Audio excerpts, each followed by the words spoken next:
Je vais dire pourquoi. Parce que moi, j'ai pas pris 10 ans, j'ai pris 2000 ans.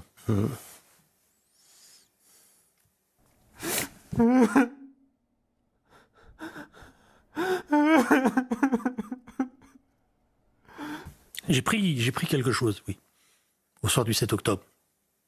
Ça a réveillé une histoire auquel j'appartenais, parce que je suis juif. Mais ça fait sortir l'hébreu qui était en moi. Le 10 octobre, 3 jours après le massacre, j'écris « Je ne donne pas 3 jours pour qu'Israël soit nazifié et que les gens de Gaza soient considérés comme des martyrs shoatisés. »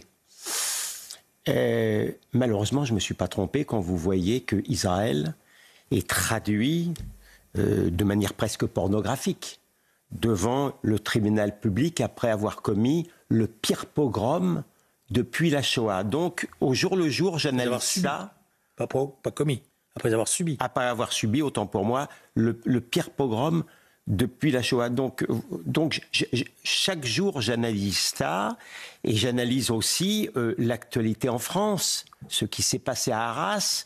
Mais je montre que à Arras aussi, il y a eu une forme de Hamas qui est passée par là.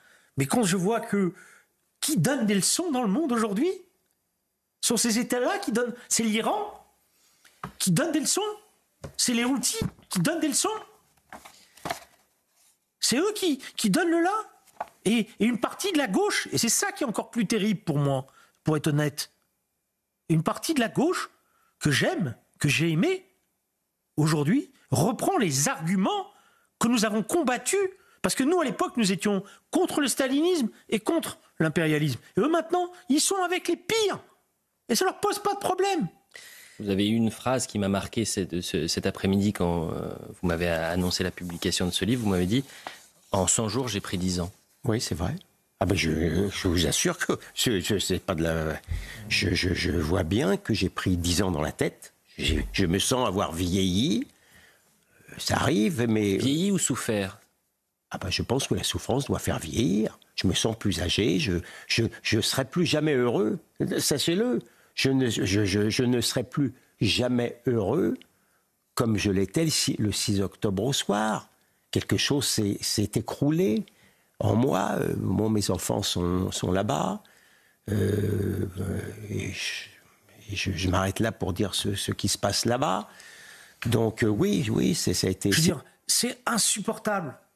Je ne dis pas qu'Israël, c'est parfait. Il y a plein de choses à dire. Il y a plein de critiques. Je ne suis pas du tout derrière le gouvernement Netanyahou, tout ça, etc.